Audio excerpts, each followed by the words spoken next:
El problema 1 de la serie 2A dice: un dispositivo cilindro émbolo con una carga de resorte está lleno con 0.5 kilogramos de agua, inicialmente a 400 grados centígrados, con una energía interna de 2920.8 kilojoules entre kilogramos. Al principio el resorte no ejerce fuerza sobre el émbolo. En la relación, fuerza es igual a K por X, K siendo la constante del resorte. La constante del resorte es 0.09 kilonewtons entre milímetro. El agua experimenta un proceso hasta llegar a la temperatura de 220 grados centígrados, en donde tiene una entalpía específica de 1720.8 kilojoules entre kilogramo. Este es el problema que les voy a explicar, el problema 1 de la serie 2A. Y estos son los datos iniciales que nos da el problema. Tenemos la masa del agua, que es 0.5 kilogramos, una temperatura inicial de 400 grados centígrados, una energía interna inicial de 2920.8 kilojoules entre kilogramos, y la relación entre la constante del resorte y la distancia del resorte que se deforma, que al principio está en reposo, por eso son 0 newtons. Tenemos la constante del resorte, que son 0.09 kilonewtons entre milímetro, que yo hice el intercambio por 90 kilonewtons entre metro.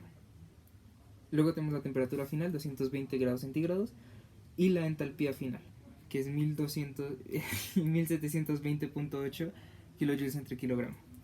El inciso A nos pide hallar la presión inicial y el volumen inicial de nuestro sistema. Entonces, analizando los datos que nos dan, nos dice que el resorte inicia en reposo, por lo cual sabemos que la presión va a ser de las tablas, no va a ser una presión junta entre la presión que ejercería el resorte y la presión que el gas está haciendo sobre el émbolo. Entonces, como la fuerza del resorte es 1 y la energía interna que nos da el problema es mayor a la energía interna de vapor que tenemos a la temperatura de 400 grados centígrados en vapor húmedo, sabemos que es un vapor sobrecalentado, por lo que vamos a las tablas A6 y encontramos que se encuentra el valor de energía inicial para la presión a 400 grados centígrados, para la presión de 4 megapascales. Y como es un vapor sobrecalentado, tenemos el valor del volumen específico dado, no toca calcularlo. Sabemos que es 0.07343 metros cúbicos entre kilogramos. Y ese sería el inciso A. Para el inciso B nos piden hallar la presión 2 y el volumen específico 2.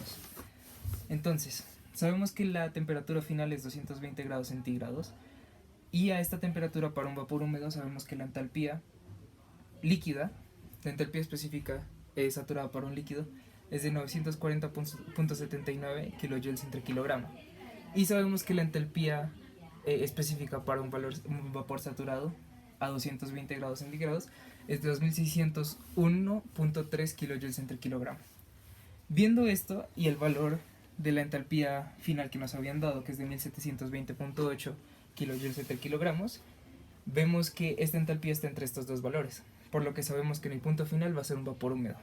Y al ser vapor húmedo va a tener masa en forma de vapor y en forma de líquido. Entonces, como está en medio de un cambio de fase, sabemos que la presión es constante. Y para 220 grados centígrados, esta presión sería de 2319.6 kilopascales. Y con la entalpía que nos da el sistema y estos dos valores de saturación para líquido y vapor, podemos hacer una relación para hallar las fracciones masicas en este punto final. Para esto ponemos el valor final que nos da el problema es igual al valor de líquido, 940.79 kilojoules entre kilogramo, por fracción líquida, más el valor del vapor, 2601.3 kilojoules entre kilogramo, por la fracción de vapor. Desarrollando este sistema con esta relación que tenemos de la suma de ambas fracciones, podemos despejar para la fracción de vapor, que nos va a dar 4697. Con la misma relación podemos despejar para la fracción de líquido, que nos da 0.5303. Utilizando estos valores y otros valores de la tabla también de A4, podemos despejar para el volumen específico de nuestro sistema, al final del sistema. Y vemos que después de realizar esta operación, estos serían las dos fracciones de líquida y de vapor. Y desarrollando esta ecuación, nos va a dar que el volumen específico de nuestro sistema al final va a ser de 0.0411 metros cúbicos entre kilogramo. Ahora en el inciso C. El inciso C nos pide hallar la distancia que se deforma del resorte. Para esto hacemos algunos sistemas de ecuaciones. Primero sabemos que la diferencia entre las dos presiones va a ser igual a la fuerza del resorte entre el área, que sería la presión total. Y sabemos que la diferencia del volumen, esto es el volumen 2 menos el volumen 1, en este caso nótese que no es específico, es igual al área por la distancia que se deformó. Y despejando esto nos va a dar que el área es igual a la diferencia de volúmenes entre la distancia deformada. Sustituyendo esta ecuación en esta, tenemos que la diferencia de presiones, de nuevo presión 2 menos presión 1, es igual, sustituyendo este por su valor, que sería la constante del resorte por X, entre el área, que como vimos es la diferencia de volúmenes entre X. Aquí de una vez hice la ley del sándwich, dejando una X cuadrada. Desarrollando esta ecuación y despejándola para X, encontramos que X es igual a la raíz cuadrada de la diferencia de presiones por la diferencia de volúmenes entre la constante del resorte.